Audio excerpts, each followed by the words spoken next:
and he was more than willing to lead us through the process of how to rig an election. We did STEM when we were in charge too. So What did we do? we did the exact same thing. Only we manipulated the vote with money and action, not with laws. It's a very easy thing for Republicans to say, well, they're busting people in. Well, you know what? We've been busting people in to deep fucking asshole for 50 years, and we're not going to stop now. We're just going to find a different way to do it. So, I mean, I grew up with that idea. You know, they used to bus people out to Iowa. If we needed people out there, we used to bus people out to Iowa. When we met Scott Fovel, he worked for People for the American Way, an organization funded in large part by George Soros. He now works for Americans United for Change. It's a nonprofit that claims to, quote, move America in a new, better direction, unquote. With guys like Fovel working for them, we wonder what direction that might be. When I do this, I think as an investigator first. Good. Yeah. Work backwards. Yes. Yeah, that's great. I used to do the investigation. Yeah. A different method. I think backwards from how they would prosecute if they could, and then try to build out the method to avoid that. The plan that was discussed was how to bring people from one state into another state to vote illegally. They could invalidate. Well, okay, let's just say in theory, if a major investigation came up of major vote fraud that way, how would they prove it and who would they charge? Are they going to charge each individual? Oh, sorry. Are they going to charge each individual with voter fraud? See, that's what I'm saying. Are they going to go after the facilitator for conspiracy, which they could prove?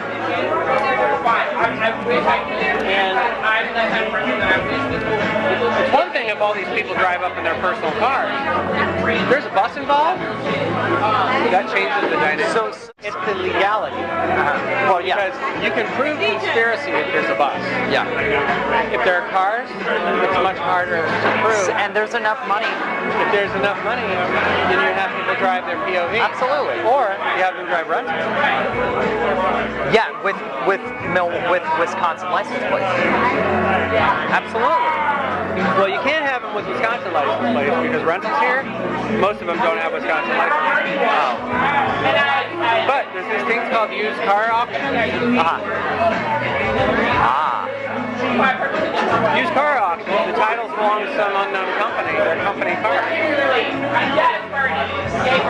And you know, these are multiple employers. These are not all one employer. You use shell companies. Yeah. The cars come from one company, the paychecks come from another. There's no bus involved, so you can't prove that it's en masse. There you go. So it doesn't tip people off. There you go. That's what I'm saying. See, okay, yeah. So now I'm starting to see that. Yeah. Okay. Yeah. When I do this, I think as an investigator first. Good. Yeah. Work backwards. Yes. Yeah, that's great. I used to do the investigation. Yeah. A different method. I think backwards from how they would prosecute if they could, and then try to build out the method to avoid that.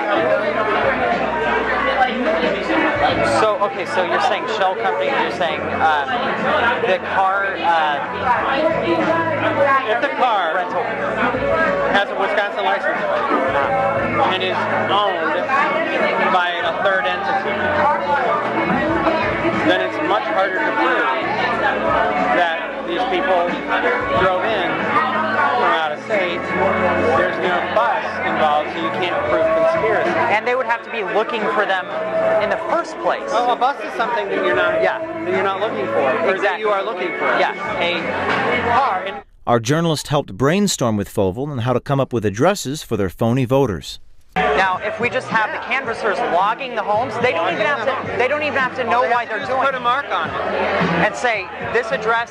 You know, we have moved, but moved could mean someone else moved in. You take that data and you flip it out and you give it to people and you have people go vote it. That's brilliant. I love it. So. Yeah, and you know, it sort of depends upon how much the canvassers don't have to know why they just need to be told to do. Yeah. In fact, you don't want them to. Right. The question is whether when you get caught, by a reporter. Does that matter? Because does it turn into an investigation or not?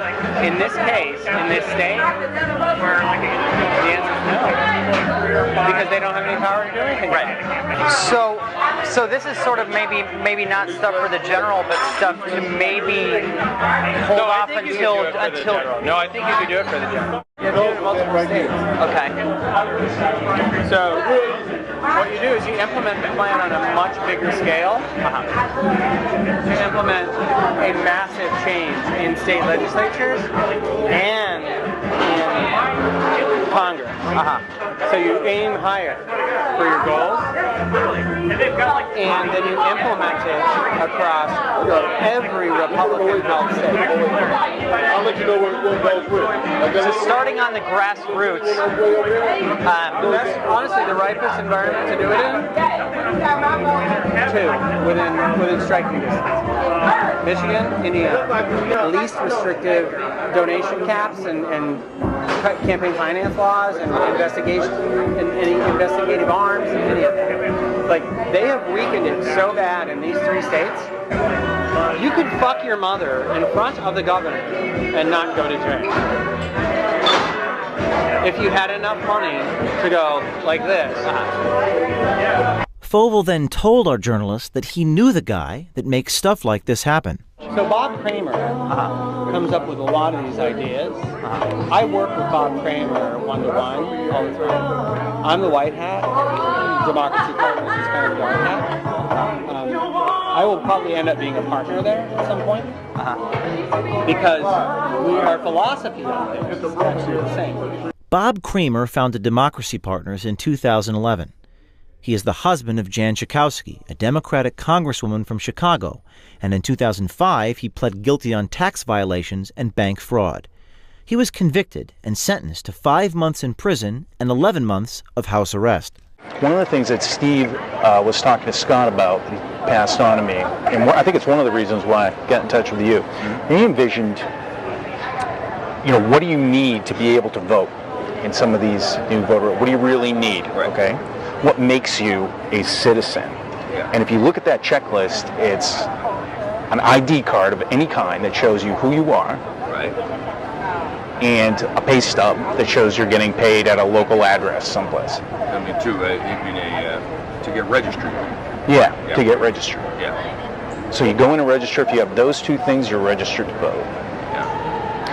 So if you, let's say I had a business inside of, say, Illinois or Michigan, and I hired people, and I had addresses for them, I could write them checks for those. I could use them as day laborers or whatever, and use them and find my way around the voter registration laws for Hispanics. That's one thing. I'm actually, that idea, when he gave it to me, I was like, that sounds like something, we could register huge numbers of people that way. Well, that kind of thing kind of stuck in my craw when he mentioned it to me. All right, let me, on that front, I'm going to write down these options. Let me see if I can chat with the people who are most involved in Hispanic voter registration. Okay.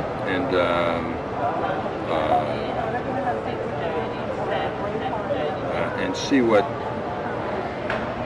their thoughts are. I mean, there are a couple of different organizations that's their big trick. Okay, yeah, if you know folks that you can put me in touch with, what if I, We'll help you do this. I mean, this is very important, this stuff.